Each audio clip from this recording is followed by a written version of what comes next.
3 knocks. 3 sharp, slow, sure knocks. At 3 in the morning. I woke with a shiver that ran from the back of my neck to my feet. The house was plunged into silence, and the darkness of the hallway seemed denser than usual. I wrapped my shawl around my shoulders and headed for the door, feeling every creak of the floorboards as a warning. When I opened it, for a moment, I thought it was a dream, or divine punishment. There, standing in the doorway, enveloped in pale moonlight, was my granddaughter, Emily. The same Emily who had disappeared 10 years ago. 10. A decade of silence, pain, and unanswered questions. She looked at me with eyes that carried more weight than any words could explain. And in her hands, a stained envelope, as if it had passed through time, dust, and guilt. Grandma. The time has come. My throat tightened. Everything inside me churned. How could someone simply appear after being ripped from your life? How could you explain the absence of a child you cradled in your arms, who, from one moment to the next, disappeared as if they'd never existed? The last time I saw Emily was when my daughter, her mother, screamed that I was a crazy, paranoid old woman who only frightened her. You're not going to destroy my daughter's mind with your stories. She spat those words before dragging Emily out the door, in the rain, without even letting her give me one last hug. The child cried. And I stood there, my soul torn, swearing that would be the last sound my heart could bear to hear. For years I was called crazy. They invented the idea that I was dangerous. They isolated me from my own family. My home, once full of laughter and small footsteps, became a tomb. And yet, I kept waiting. I made 2 cups of tea every Sunday, put away her toys, kept her room clean. As if, somehow, that would call her back. And now, here was Emily, with an envelope that, she said, would change everything. She said that inside that letter was something no one else could see, and that only I would understand. And when I looked into her eyes, I knew it was true. That this wasn't just any reunion. It was a turning point. A calling. A reckoning with the past. My daughter swore I was burying secrets. Maybe she was right. But she never knew what was really hidden in that locked cabinet, the one no one had dared open since 1983. Until now. This story will turn your stomach and warm your heart. It will make you rethink everything about destiny, about family, about what life does when we try to bury the truth. But before I continue, answer me one thing.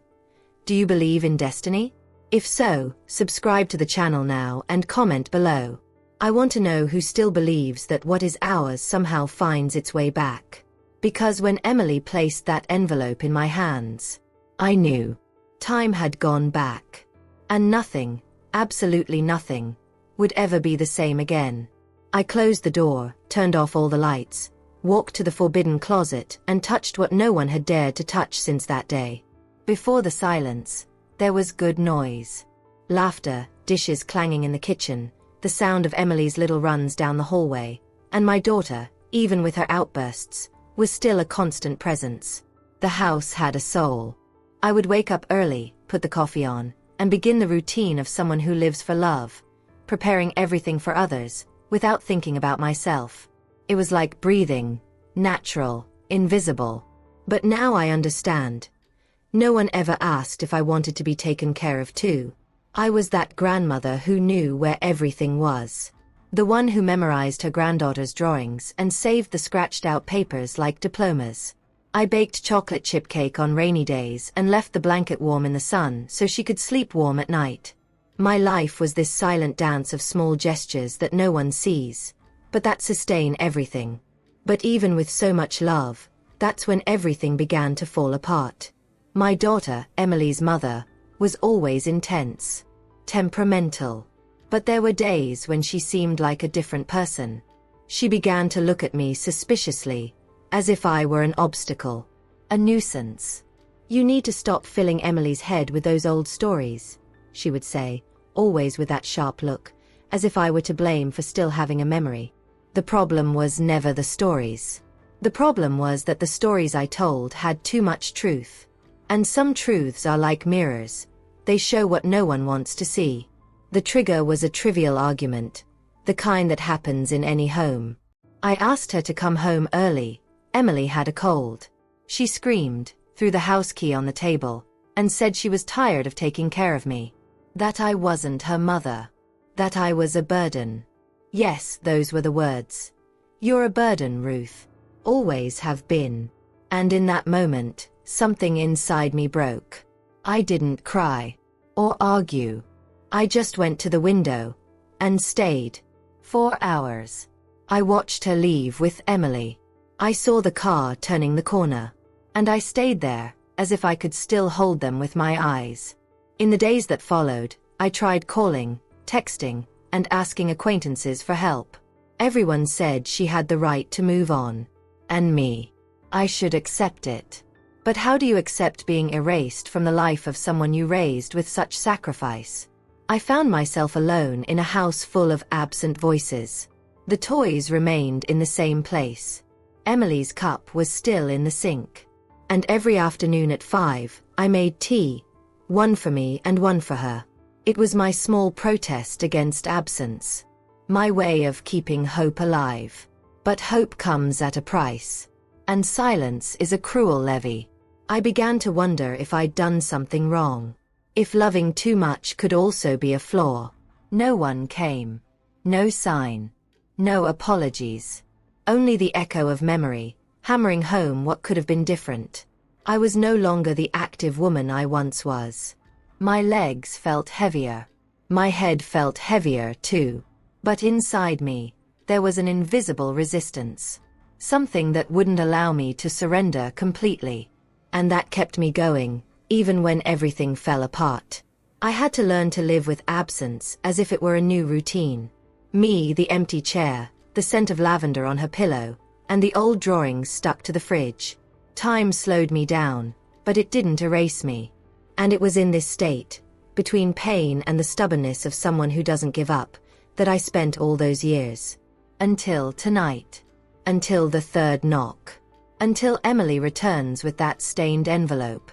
Because something tells me the silence that has swallowed me for so many years is about to speak. And when it does, it won't be in a whisper. It will be like a thunderclap that reveals everything that was hidden. And maybe, just maybe, the hidden truth she holds in her hands is what's needed to rebuild everything that abandonment tried to destroy. That night still lives inside me as if it happened yesterday. No matter how many seasons have passed, how many leaves have fallen from the oak tree across the street. When I close my eyes, it all comes back with cruel clarity. The storm, the screams, the feeling that the floor of my house had split in half. And, at the center of it all, Emily's frightened look. My God, that look. It was raining heavily, the kind that seems to wash away the soul or drown what little peace remained. The argument started over something small, as it almost always does. I asked my daughter not to go out at night again, to spend more time with Emily. She misses you, I said. But she arrived armed, as if waiting for any reason to explode.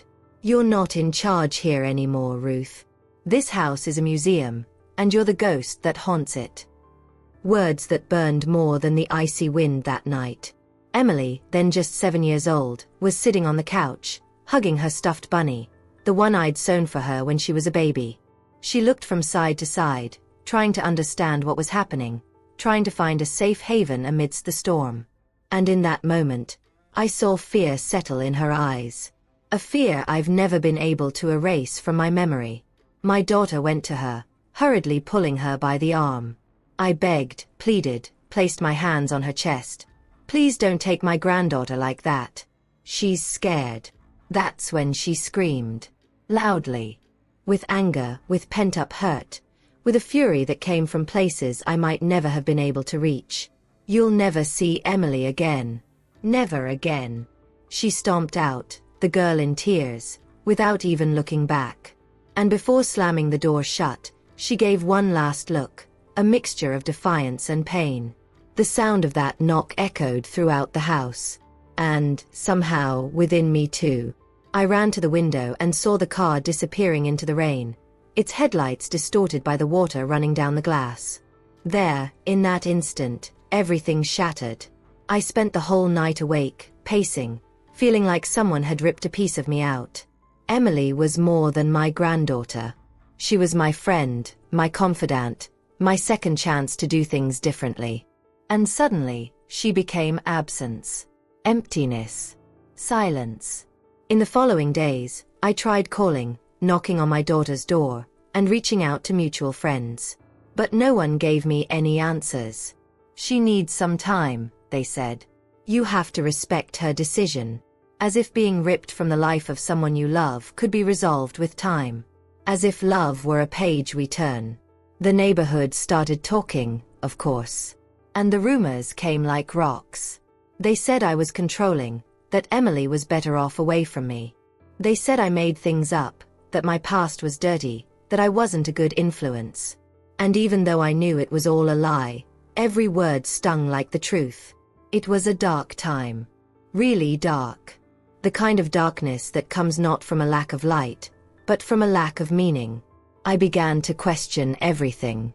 Was my daughter right? Was I really a bad mother? Was I clinging too tightly to the past because I was afraid to face the present? But there was something inside me that refused to accept that end. A silent but stubborn part. The same part that made me turn on the hallway light every night, just in case. That kept Emily's stuffed bunny on her bed, as if it could somehow guide the way back. And now, years later, with that same granddaughter back at my door, her eyes filled with something that seemed to weigh decades, I realized that not all was lost. Perhaps the twisted paths life forces us to take hide truths that can only be revealed at the right moment. Perhaps the pieces that seemed broken weren't lost at all, just waiting to fit together. Emily didn't say much. He just handed her the envelope and repeated, "It's time." But in that small gesture, there was more than words. There was a decision. A conscious choice to break the silence, the lies, everything that had kept her at bay for so long. And I knew I was about to discover things I'd never imagined. Things that could completely change the story I thought I knew. 10 years. Saying it out loud sounds almost ironic. As if time had passed in the blink of an eye, but at the same time, each day had worn me down inside. 10 years of silence. Of absence. Of words that never came. Of hugs that never came again. 10 Christmases with an empty place at the table. 10 ignored birthdays. 10 times I baked Emily's favorite cake just to let the scent fill the house. And then threw it all away the next day because no one came. At first, I tried to keep busy. I tended the garden, reorganized the drawers, sewed dishcloths as if they were important orders. But it was just noise to mask what was screaming inside. The house grew too big. The silence echoed. Objects began to feel like witnesses to the abandonment. The sofa still held the slump of her little body, the stuffed bunny remained sitting on the corner of the bed, and the pink mug she used for tea was still in the cupboard, waiting. Every day at 5 o'clock, I put the water on to boil. I chose 2 saucers and placed the cups. One for me, one for Emily. It was a ritual no one understood, but for me, it was a thread of hope I refused to cut. I sat at the table, poured the tea, and stared at the door. Sometimes I talked to myself as if she were there. I asked if school had been good, if I'd made any new friends. I clung to the illusion so dearly that I even forgot, for brief moments, that her cup always stayed full until it cooled. The community, once so present, also gradually drifted away. At first, neighbors would come and ask if I needed anything, if I wanted company. But over time, I think they began to find it too strange. My insistence on waiting for someone who clearly wasn't coming back. I began to be seen as that weird old lady on the corner, who talked to furniture and put 2 plates on the table. Even the church, which had always been my refuge, began to forget me. The phone, which once rang with invitations to services and prayer meetings, went silent. I spent Sundays watching Mass on television, clutching the Bible in my lap like someone clinging to a life preserver. I had good days, it's true. Days when I could smile at an old show, or when the sun hit the porch just right and reminded me there was still beauty in the world. But most were filled with silent repetition, with short walks to the mailbox, not to get letters, but just to see if the world outside still existed. And every bill envelope, every advertisement thrown into my fence, was a cruel reminder. No one wrote to me. The hardest thing of all wasn't the loneliness itself. It was knowing my daughter was still alive. That she had made a choice. And that within that choice, there was no room for me.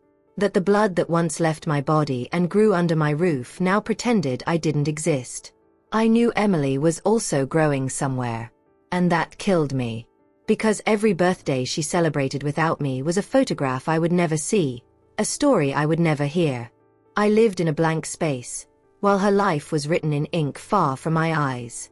Time shaped my expression, leaving my shoulders more hunched, my skin more marked, my steps slower. But inside, I remained intact in one thing: hope. It wasn't blind optimism, nor naive faith. It was something deeper, perhaps stubbornness, perhaps instinct. Something told me this story wasn't over, that there were still pages to be written. And even without knowing how, I continued making the tea.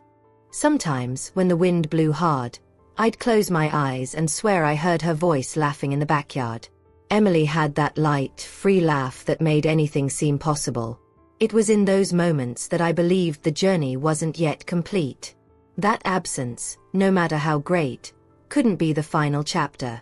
Something inside me, something that not even time could kill, knew there was a hidden truth, waiting to be revealed. And when that truth came to light, when the pieces finally fell into place, the impact would be so profound that no one could pretend it hadn't happened. Because some revelations don't ask permission. They simply arrive and change everything. Emily stood before me, motionless, as if struggling to support her own weight. Her hands, the same ones I remembered as tiny and clinging to my skirts, were shaking now, but they held the aged envelope firmly. It was stained, rough, with marks of time that looked like tattoos from a hidden life. This wasn't just paper. It was an echo of everything that had remained silent for too many years. She handed it to me as if returning something sacred. And for a moment, I hesitated. I felt a heat rise up my spine, a mixture of fear and anxiety. I held the envelope with both hands, and even before opening it, I recognized the smell. It was the same smell of the forbidden locker, the one at the end of the hallway, which no one had dared touch since 1983. The locker I'd locked with my own hands after an episode no one else mentioned. "Who gave you this, Emily?" I asked, my voice scratchy with shock. I couldn't look her in the eye yet. I needed to process what was happening. And the answer came softly, almost a whisper, but with a firmness that pierced me. The truth was closer than you think. There was a silence between us, the kind that demands no response. I felt my skin crawl. "What do you mean, closer?" "The key to this cabinet disappeared years ago. At the time, I even thought it had been swallowed by some crack in the house, or taken by someone who feared what was inside as much as I did. But now it was there. Real. In my hands. The envelope was heavy, as if it held more than just paper. I carefully tore the edges, and the key fell with a small metallic sound onto the kitchen table. The sound echoed strangely, as if the house had held its breath. It was the same one. The blackened iron key, with a faded red ribbon. I'd tied that ribbon myself decades ago, when I vowed never to open that cabinet again. I took a deep breath and looked at Emily. She seemed older than her years. There was a quiet maturity there, as if she'd been forced to grow up alone. Her gaze didn't apologize, nor did it demand explanations. It was the look of someone who had decided to face what many would rather hide. And somehow, that look gave me courage. I stood up slowly. My legs ached, of course, and my heart seemed to race aimlessly inside my chest. I grabbed the key and walked to the end of the hallway, each step feeling like a journey. Emily followed me without saying a word. The lights were off, but the house seemed to guide the way. When I stopped in front of the closet, my whole body shivered. The last time I was there was an August night. I still remember the musty smell, the distant rumble of thunder, and what I put inside. Secrets. Evidence. Letters I never sent. Things I kept to protect. Or to forget. The key went in easily, as if it had been used yesterday. The click that echoed as I turned the lock wasn't just a mechanical sound. It was like opening an old wound. The door opened with a low creak, and the air that rushed out was thick, laden with untold stories. Inside, everything was as I'd left it. An old blanket. A blue-covered notebook with notes I'd never had the courage to reread. A small, dark wooden box with a gold clasp. And on top of it all, a larger envelope with my name handwritten on it. I recognized the handwriting immediately. It was his. I swallowed hard. I hadn't spoken about him in years. Not even to myself. That envelope carried not only the weight of absence, but of omission. And now, Emily was there, seeing everything. She deserved to know. But at the same time, part of me wanted to protect her from what was to come. Because not every past comes with answers. Sometimes, it comes with even more questions. I picked up the envelope and turned it over in my hands. The initials in the bottom corner made me shiver. They were the same ones he used to sign the notes he left on my pillow. This was more than a letter. It was a confession. Or maybe a warning. I sat in the armchair next to the closet, the box at my feet and the envelope on my lap. Emily sat on the floor beside me, like she used to when she was little and wanted to hear stories. Only this time, the story was real. And the words that would come had the power to change everything. Because there, in that moment suspended in time, between a generation that had lost and another that had returned, something none of us could have foreseen was about to happen. My hands trembled as I carefully tore the edges of the envelope. The paper, yellowed and fragile, felt like it might crumble at the touch. The faded ink still carried the old smell of a closed house, of stuffy memories.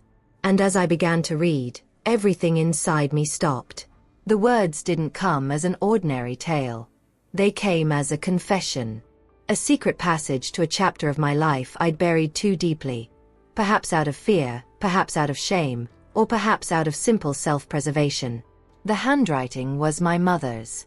Small, slanted, with gentle curls like the ones she made when combing my hair as a child. Each line there gave me back a piece of her. And of me. She spoke of the hardest decision she ever had to make. Leaving me with my father and disappearing from the city to protect me. She recounted how she was silenced by her family, judged, accused of being crazy for rebelling against a system that preferred appearances to truth. In the letter, she described the behind-the-scenes story of a time when women couldn't choose. When being a mother meant accepting silence, even when everything screamed for justice. "If you ever find this letter, Ruth," she wrote, "it's because the time has come to break this cycle. To let the truth come out, not to hurt, but to free." I closed my eyes and felt a lump form in my throat. It was as if she were there with me, after so many years, holding my hand through time. I continued rummaging through the closet. Behind the wooden box was a folder filled with old documents, faded photos, and a will. My heart raced. It was an official document, notarized. In it, my mother left me the house where I grew up, some savings, and a necklace. The same necklace that, seconds later, I saw discreetly glinting around Emily's neck. She was sitting on the floor, watching everything in silence. When she realized I'd noticed the necklace, she reached for it and held it between her fingers. "She gave this to me when I was 8, she said. "That night Mom yelled at you and we left. A woman appeared at the station. She handed me this necklace and said it belonged to your mother. That one day you would explain everything." My stomach turned. The woman had to be my mother, which meant she hadn't died when they said she had. She'd been alive then, nearby, watching, protecting, and somehow connecting Emily to me, even when all seemed lost. "You knew this all along?" I asked, trying to understand how much she'd kept hidden. Emily nodded, but her gaze was serene.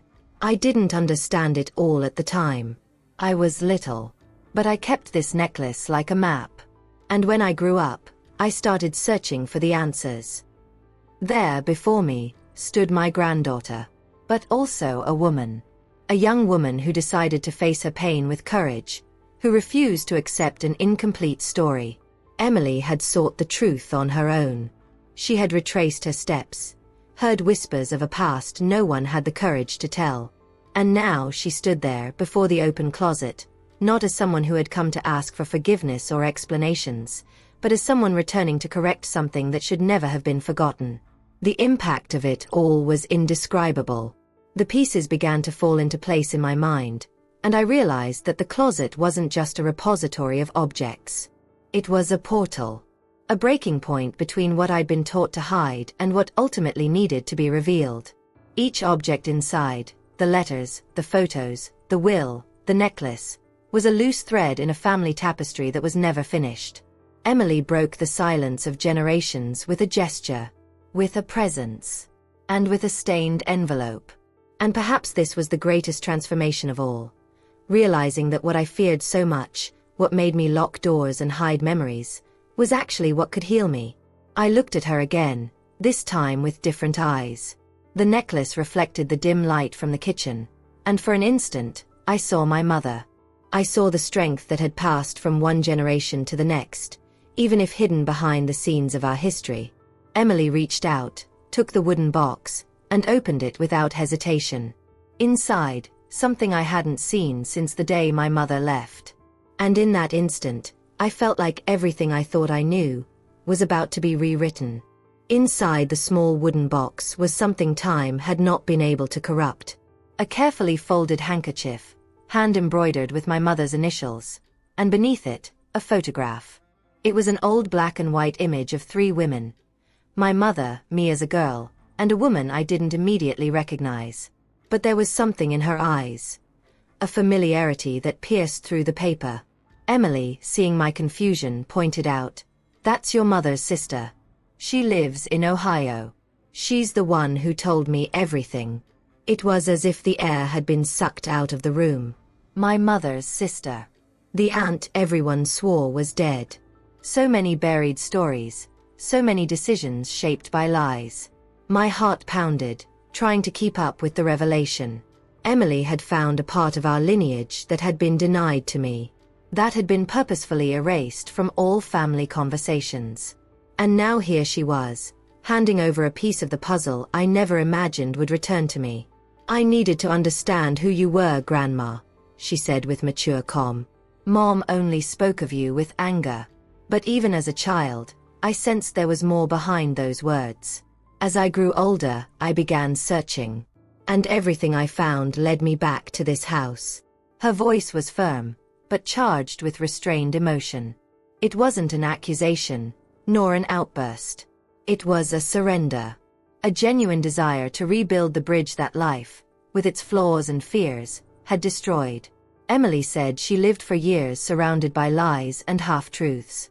Her mother, my daughter, turned hurt into walls, and Emily grew up trying to break through them, unable to understand why there was so much venom between us.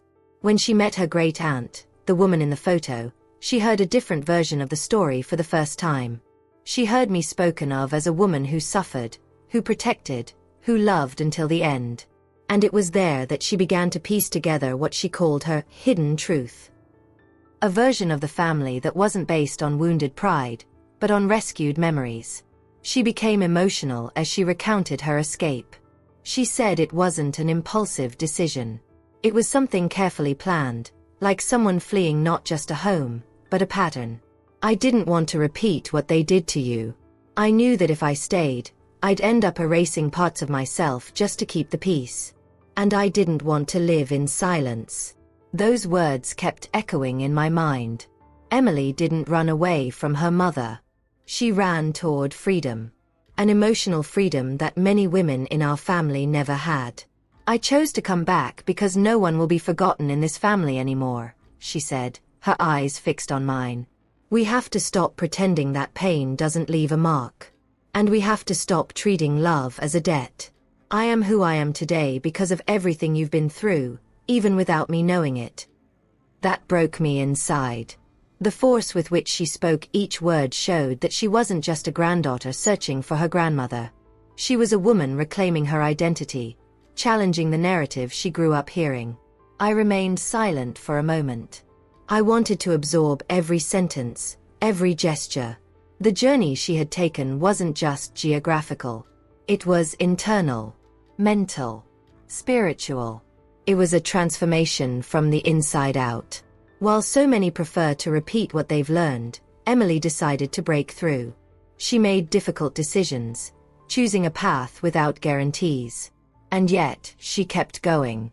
And now she was there, not only giving me back a story that had been taken from me, but rebuilding a bond that should never have been broken. I looked at her with a mixture of pride and gratitude. It was as if time had given me back something I hadn't even known was still possible. True hope. Emily wasn't just the missing link between past and present. She was living proof that the truth, no matter how painful, has the power to heal, to redirect the trajectory of an entire lineage.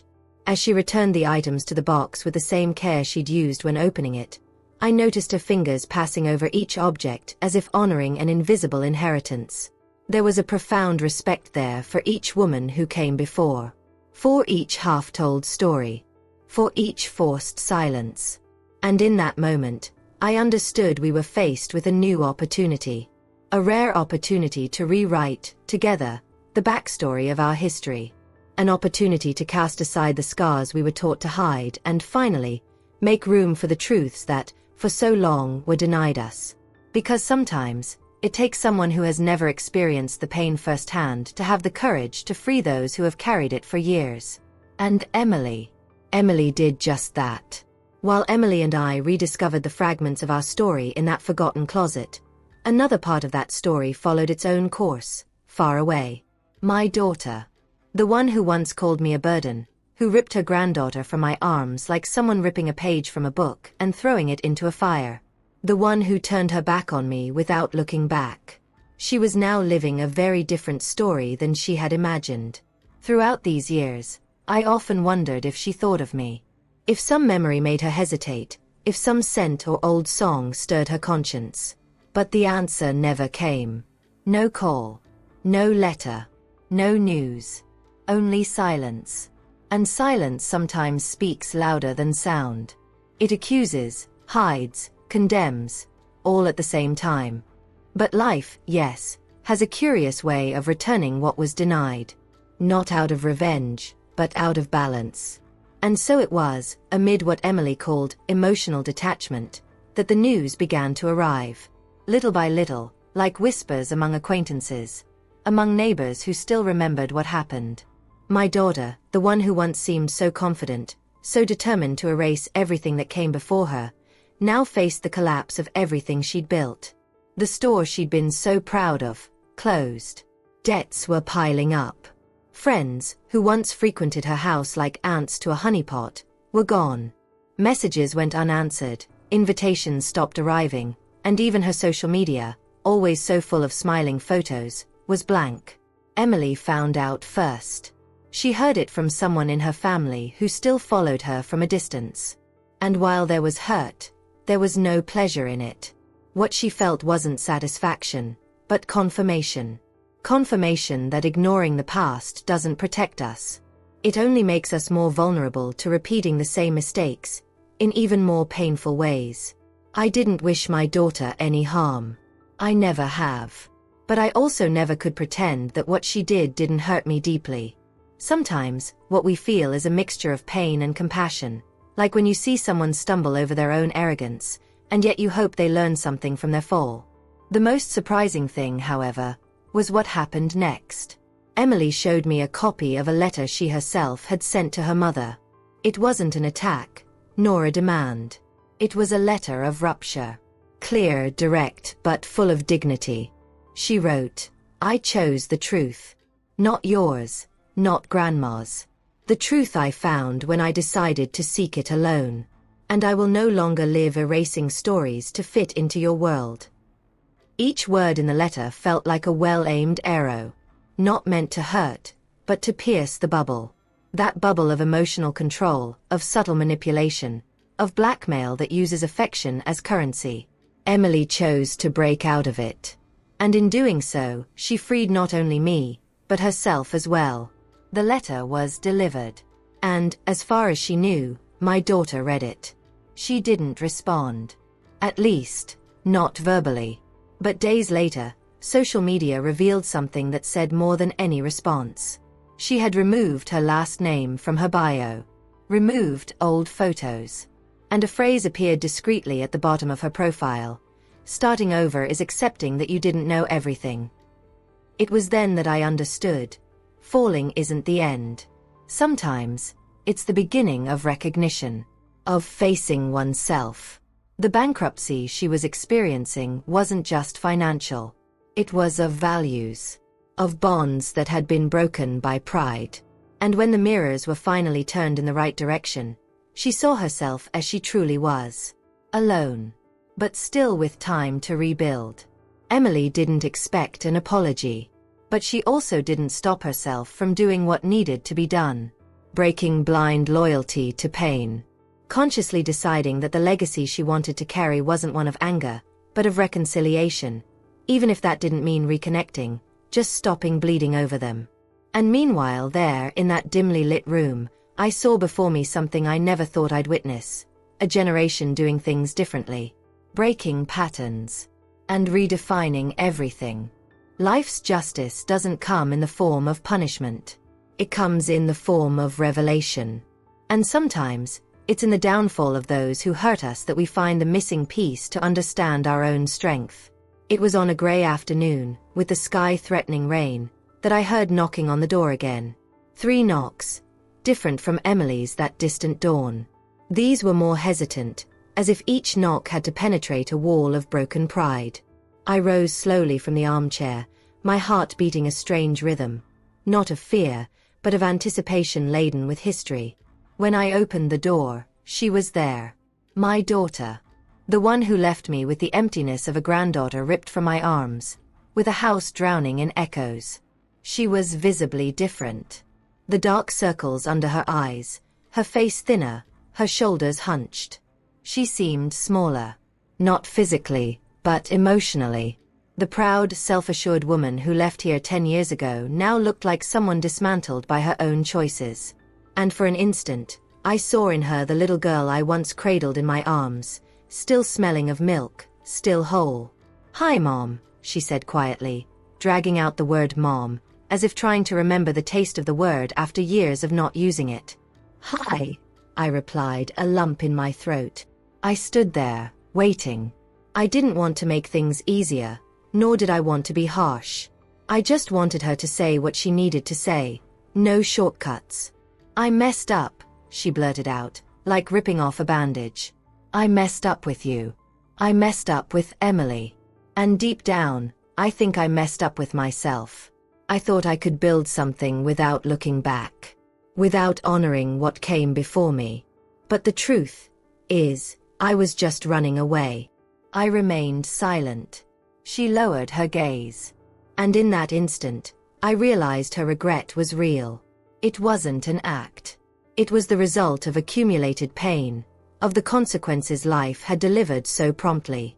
But even so, deep inside, there was something I couldn't ignore. A pain that was still mine. An abandonment that can't be erased with an apology. Because when someone rips you from life like she did, it's not just time that's lost. It's trust, it's the ground beneath your feet. "To err is human," I began, my voice breaking. "But forgetting the one who gave you life, that has a price. And that price, my daughter, is not paid with pretty words. It is paid with change. With consistency. With humility." She nodded, her eyes welling up. "I know. I didn't come here expecting forgiveness. I came here because I needed to look you in the eye and own up to what I did. And also to thank you for everything you did for Emily. She is who she is because of you. And I'm trying to learn from her now." It was strange to hear that. The world had turned upside down. The daughter learning from her granddaughter. The timeline shuffled as she tried to fix what had been broken. And somehow, it touched me. But I knew that, even though my heart still belonged to her, the trust couldn't be returned like a key forgotten in the back of a drawer. "I forgive you," he said calmly. "Because holding on to resentment would only make me older inside. But that doesn't mean everything goes back to the way it was. Pain changes us. And now I'm the one who decides how this relationship will exist from now on." She cried. Not in a loud voice. She cried in that quiet way, of someone who feels ashamed, of someone who understands. And I let her. Because sometimes, crying is the only way to say what words can't. Emily appeared in the living room shortly afterward. She stopped, looked at her mother, and then at me. She didn't say anything. She just went to the bookshelf and picked up the frame where we'd placed the old photo, the one of my mother, me as a child, and my forgotten aunt. She showed it to her mother and said, "These are our roots. This is what we almost lost. But I won't let that happen again." The three of us stood there, silent, for a few seconds that felt like an eternity. What was said was said. And what needed to change now needed to be lived. Because asking for forgiveness is easy. What's hard is living up to what was destroyed. And in that space between hurt and reconciliation, I realized a different kind of strength was emerging. A strength that didn't shout, didn't demand, didn't impose. It was a strength that simply remained. Firm. Attentive. Ready to rebuild, yes, but with new bricks. Without repeating the pattern of swallowing everything silently. Without romanticizing pain. Without turning forgiveness into amnesia. I took a step back, opened the door wider, and signaled with my gaze that she could enter. But inside me, a new rule was forming. No one gets in without earning it anymore. Because love still exists. But access, that now has a limit. And this isn't revenge. It's evolution. It's the mindset that saves generations. The following days were different. The energy in the house seemed to have shifted. There was still silence, yes, but now it was a silence filled with presence. With meaning. With respect. The kind of silence that speaks without needing to raise its voice. Emily and I started making tea together in the late afternoon. We still used the same cups, but now there was laughter, the sound of spoons hitting porcelain, and glances that effortlessly met. What was once a ritual of grief became a ritual of affection. A symbol of continuity, not of past pain, but of the decision to write new chapters with greater awareness. She began to move around the house carefully, as if she understood that every detail carries a memory. We moved the furniture around. We took down old curtains and let the light in. We painted the walls lighter, more vibrant shades. "This blue reminds me of the sky when we used to go to the park, remember?" she said one day, holding a paint roller and smiling. And I remembered. I remembered her laughter as a child, her tiny footsteps on the cold floor, the Sundays when everything seemed possible. It was strange to realize that now she was the woman with ideas, with plans, with determination. And yet, she still carried traces of that girl from before. Emily, with my mother's necklace always visible around her neck, seemed to have taken on an ancestral role. Not of someone who thinks she owns the truth, but of someone who feels the responsibility to carry it with dignity. It was she who suggested we tell our story. Not out of vanity, nor a desire for revenge, but because she believed others needed to hear it. "There are too many grandmothers out there being treated like shadows," she said. "There are too many daughters being taught to be silent, to erase. And there are too many granddaughters wanting to know the truth about those who came before." That's how she sat with me in the living room, turned on the computer, and began typing. Each part of the story was read aloud, with pauses, carefully. I corrected details, added memories, reviewed the behind the scenes with a heavy heart. Remembering wasn't easy, but it was necessary, because there was something transformative in that process. It was like giving form to pain so that it stopped being just a ghost and became a message. When we published it, we thought it would be just another story lost among so many others. But the comments began to arrive with an intensity that disarmed me. People from all over the world shared similar stories. Grandchildren who had never heard their grandmother's voice. Mothers who didn't know how to apologize. Daughters who saw themselves reflected in every line. It was as if that narrative, born of so much silence, had finally found an echo. And it wasn't just mine anymore. It belonged to everyone who carries invisible scars. One woman wrote. I read it with tears in my eyes. I felt like my mother was telling me everything she never had the courage to say. And another, a young man. I just called my grandmother. Just to tell her she's important. This hit me with a different kind of force. Because I understood that my story wasn't about me. It was about all of us. About the bridges that can still be rebuilt. About the walls that need to come down.